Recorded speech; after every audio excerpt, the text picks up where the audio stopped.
The American Scholar is a speech delivered by Emerson at Harvard in 1837. Emerson published the speech as a pamphlet and reissued it in 1838.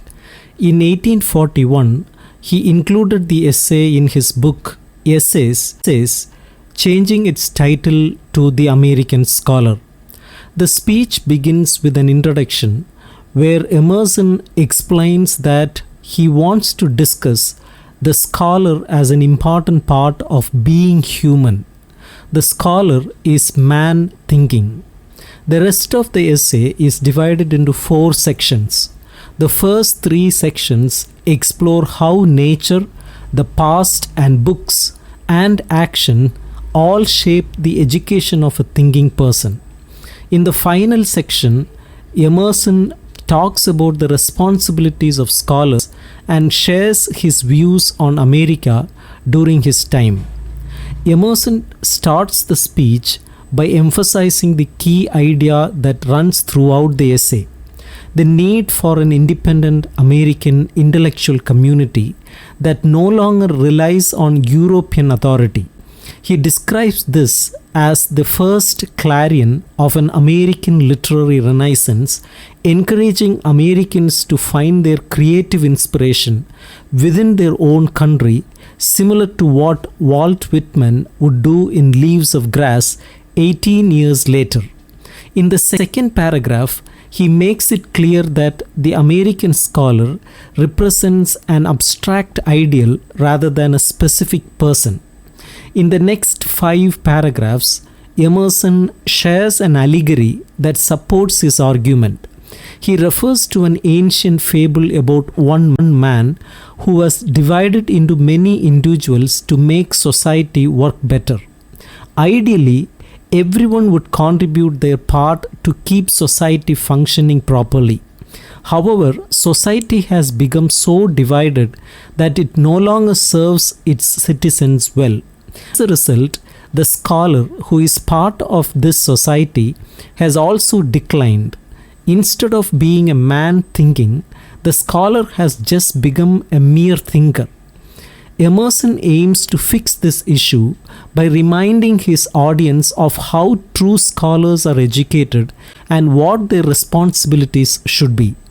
In the first section about how a scholar should be educated, Emerson imagines nature as a teacher.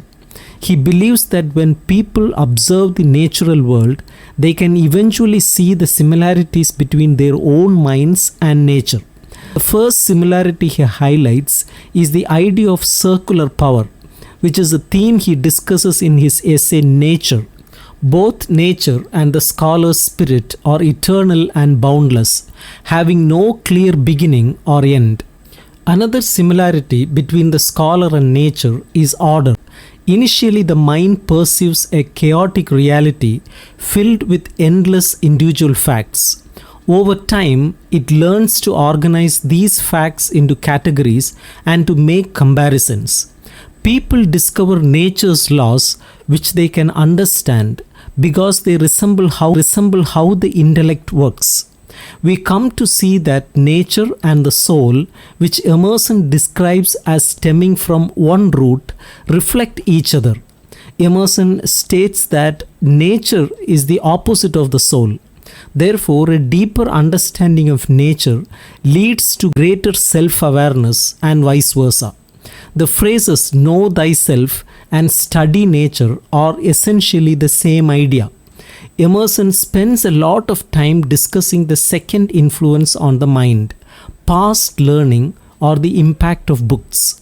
In the first 3 paragraphs he points out that books hold the knowledge of the past, but they also come with significant risks. While books can transform fleeting facts into lasting truths, every book only tells a partial truth, shaped by the society in which it was written. Each era needs to create its own books and discover its own truths. Emerson warns that books can also distract scholars from original thinking. Being overly respectful of past thinkers can prevent us from exploring new ideas and finding our own truths. The worst example of this is the bookworm, a pedant who fixates on minor details of scholarship and ignores broader universal ideas. Such a person becomes passive and uncreative, which is the opposite of Emerson's vision of a creative mind. Man hopes, genius creates. A non-creative bookworm is further from God and thus from nature than someone who thinks originally. However, even geniuses can be overtly influenced by books. Emerson cites English dramatic poets as an example, saying they have been Shakespeareized for 200 years, meaning they imitate Shakespeare instead of creating original works. He mentions an Arabic proverb that suggests one fig tree can fertilize another, just as one author can inspire another. True scholars should turn to books only when their own creative thoughts are blocked. In the last 3 paragraphs of Emerson discusses the joys and benefits of reading as long as it is done the right way. There is a special pleasure in reading because ancient authors thought and felt like people do today, allowing books to transcend time. This is proof of the shared connection among all human minds. He acknowledges that he does not undervalue the written word. Great thinkers can benefit from knowledge found in books, but it takes an independent mind to read critically all the time. This kind of reading allows a person to find the core truth in a work while ignoring the less important or biased parts. Emerson also recognizes that certain readings are vital for an educated person, such as history and science, which require diligent reading and study. Above all, schools should encourage creativity instead of focusing solely on memorizing texts. Schools can only highly serve us when they aim not to drill but to create. In the 3rd section, Emerson talks about how scholars need to take action and engage in physical work. He disagrees with the idea that scholars should avoid practical activities. While action is less important than thought, it is still necessary. Action is with the scholar subordinate, but it is essential. Not taking action or failing to apply one's principles is seen as cowardly. According to Emerson, the idea that the world reflects who we are makes action a natural responsibility for those who think. Emerson points out how recent actions differ from past actions. He explains that while a person's past deeds can be turned into thoughtful reflections, recent actions are too closely tied to current emotions to undergo this change. He compares recent actions to an insect larva which eventually transforms into a butterfly, symbolizing how action can evolve into thought. He also values labor as significant in itself because it serves as the material that scholars actively use. An active person leads a richer life than one who only lives through the words and thoughts of others. The ideal life has a rhythm that balances thought and action, labor and contemplation. A great soul will be strong to live as well as strong to think. This balance shapes a person's character, which is much more valuable than the fame or honor that often comes from simply displaying knowledge. After discussing how nature, books, and action help educate scholars, Emerson now addresses their responsibilities to society. He starts with general ideas about these obligations and then connects them to the American scholars. The most important duty of a scholar is to develop strong self-trust and become a source of wisdom for others. Emerson notes that this is a challenging task because scholars must endure poverty, hardship, boredom, loneliness, and other difficulties while pursuing knowledge. They often have to make sacrifices, illustrated by Emerson's examples of 2 astronomers who spent countless hours observing the stars to make discoveries that benefited humanity. Many readers may question how satisfying this reward truly is when Emerson admits that the scholar is to find consolation in exercising the highest functions of human nature. A true scholar is committed to preserving the knowledge of the past and must communicate the noblest thoughts and feelings to the public. This means the scholar who raises himself from private considerations and breathes and lives on public illustrious thoughts must think and judge independently regardless of popular opinion, trends or convenience. Because scholars uncover universal ideas shared by all people, they can connect with individuals from all walks of life. He is the world's eye. He is the world's heart. Even though scholars seem to lead quiet and peaceful lives, they need to be courageous because they deal with ideas which can be dangerous. Self-trust is the foundation of this courage and stems from the belief that all thoughts are interconnected. Universal truth exists in everyone, even if not everyone realizes it. Instead of thinking for ourselves, we often look to heroes to give our lives meaning and seek validation from others rather than finding it within ourselves. The highest goal is to improve humanity by embracing our individual natures. Emerson ends the essay by discussing how different periods in Western civilization, which he calls the classic, romantic and reflective or philosophical ages, are marked by different main ideas.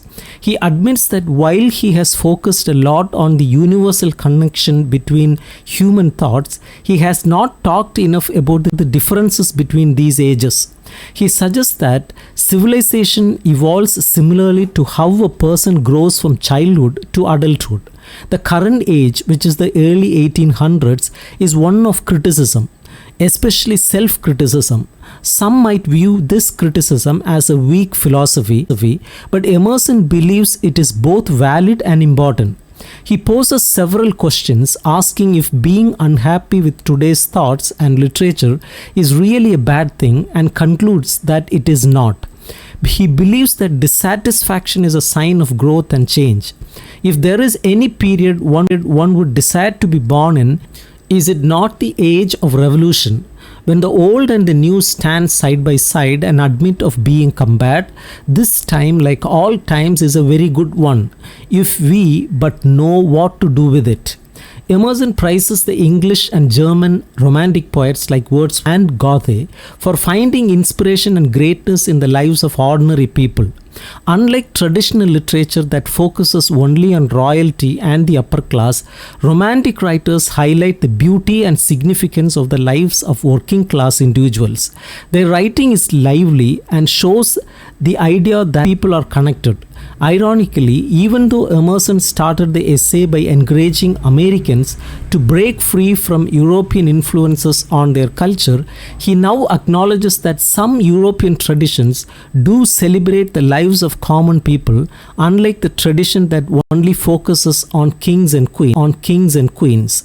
We have listened too long to the courtly muses of Europe. He specifically mentions the Swedish philosopher and mystic Emanuel Swedenborg, arguing that Swedenborg has not received the recognition he deserves. Swedenborg highlighted the deep connection between the human mind and nature, showing that humans and nature are fundamentally united.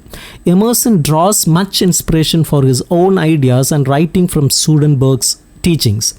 In his final thoughts, Emerson focuses on the romantic ideal of individuality, a concept that he believes is a key American idea. This is a topic close in great detail in his essay Self-Reliance. He believes that scholars should be independent, brave, and original. In their thoughts and actions, scholars must show that America is not as timid as some might think. They should not just repeat the wisdom of the past. This confidence in the unsearched might of man belongs by all motives, by all prophecy, by all preparation to the American scholar who will help create a genuine American